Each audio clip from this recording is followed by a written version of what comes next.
Bonjour à tous. Comme mentionné lors de la précédente vidéo d'introduction, je m'appelle Mohamed Diabaté, jeune passionné de sciences politiques. Comme vous avez pu le voir dans le titre, nous allons parler d'un homme dont l'histoire a longtemps été mal comprise, parfois déformée, souvent réduite au silence. Dans cette vidéo, nous allons expliquer la véritable histoire de M. Mahamadou Dia. Les origines de l'homme.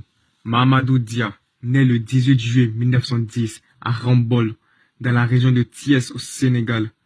Il est issu d'un père qui était tout couleur, originaire du Fouta Toro et d'une mère sérère. On estime qu'un Sénégalais sur 10 appartient à cette ethnie-là. Et comme de très nombreux jeunes Sénégalais issus de familles modestes, Mahamadou Dia commence son éducation à l'école coranique. Cette période de sa vie forge sa foi islamique et ses valeurs morales qui le suivront toute sa vie. La rigueur et le respect qu'il acquiert à l'école coranique influenceront toutes ses décisions personnelles et politiques. Après l'école coranique, Mahamadou Dia poursuit ses études à Diourbel, où il découvre l'enseignement occidental. C'est là que très tôt, il commence à comprendre le fonctionnement du système colonial et des inégalités sociales. Après ces quelques années d'études à Diourbel, il rejoint l'école normale William Ponty de Gorée en 1927, qui est à l'époque l'une des plus prestigieuses écoles pour les futurs cadres africains. Cette école a notamment reçu Modibo Keïta, qui par la suite a été président du Mali, Amani Diori, qui était président du Niger, et même Hubert Maga, futur président du Dahomey, devenu Bénin. L'école forme les élèves enseignés, administrés et dirigés, mais elle favorise aussi la discussion et les débats politiques. C'est là que Mahamadou Dia développe son esprit critique et sa conviction, qui était la liberté politique doit s'accompagner de l'indépendance économique. Après sa formation de 17 ans à William Ponty, où il a été classé premier de toute l'Afrique occidentale française, Mahamadou Dia devient instituteur à Saint-Louis et Ficelle. Ses affectations lui permettent de rester proche de la population et d'observer directement les conditions de vie difficiles et les inégalités sociales. Après son rôle de directeur de l'école régionale de Fatick, les habitants, en admiration de son beau travail, lui demandaient de se présenter comme candidat à l'Assemblée du Conseil général. Le Conseil général à l'époque est un organe consultatif local dans les colonies françaises, chargé de donner un avis sur l'administration, les budgets et les projets pour la région. Mahamadou Dia adhère alors à la section française de l'Internationale ouvrière, mais il ne juge pas assez socialiste. Malgré ses réserves, il est parrainé par Léopold Sédar Senghor et est élu conseiller général en 1946. Dans cette période, Dia s'oppose avec Senghor à Léon Boisier Paloun. Dia devient alors le porte-parole des contestataires et le mouvement aboutit à la démission collective le 27 septembre 1948. À partir de là, Mahamadou Dia et ses alliés créent le Bloc démocratique sénégalais, BDS. Mahamadou Dia est alors désigné secrétaire général chargé de l'organisation et la stratégie et Léopold Sédar Senghor devient président du nouveau parti. En 1958, un désaccord majeur l'oppose publiquement à l'un de ses plus fidèles alliés, Léopold Sédar Senghor, lors du référendum sur la communauté française. Mahamadou Dia est alors favorable à une rupture avec la France, l'ancien colonisateur, tandis que Senghor souhaite le maintien du Sénégal dans la communauté française, option qui a finalement été adoptée.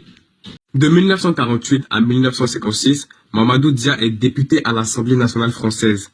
En 1957, il devient vice-président, puis président du conseil de gouvernement en 1958. En 1958, il s'oppose publiquement à Léopold Sédar Senghor, l'un de ses plus fidèles amis, sur le référendum.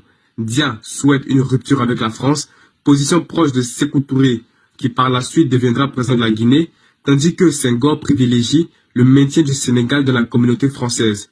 Le Sénégal devient indépendant le 4 avril 1960 au sein de la Fédération du Mali, avec le Soudan français qui par la suite deviendra République du Mali.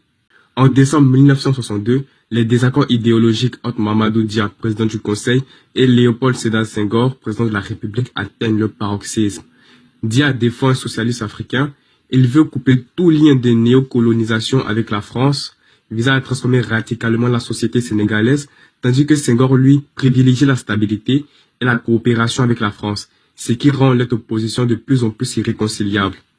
Le 17 décembre 1962, dans une atmosphère tendue et dramatique, Dia est arrêté avec 4 ministres, accusés d'avoir tenté de prendre le pouvoir par la force. Condamné à la réclusion criminelle à perpétuité, il est emprisonné à Kédougou, tandis que ses compagnons écopent de 20 ans de prison chacun.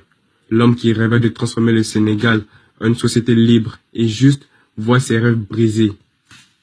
Après 12 ans de prison, Mamadou Dia est gracié en 1979.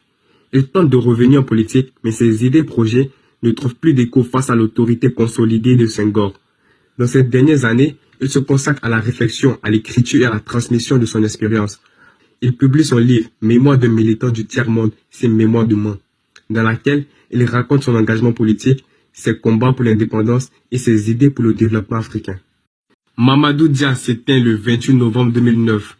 Au-delà de sa carrière politique, il laisse un héritage visionnaire, défenseur d'un socialiste africain. Il a toujours prôné l'émancipation et la justice sociale pour son pays et pour l'Afrique entière. Son engagement panafricain et ses idées audacieuses continuent d'inspirer la jeunesse africaine d'aujourd'hui, dont moi, qui voit en lui un modèle de courage, d'intégrité et de détermination face aux obstacles politiques. Pour honorer sa mémoire, le boulevard Général de Gaulle de Dakar a été rebaptisé depuis avril 2025 boulevard Mamadou Dia, rappelant à tous son rôle central dans l'histoire politique et sociale du pays et la portée de ses idéaux.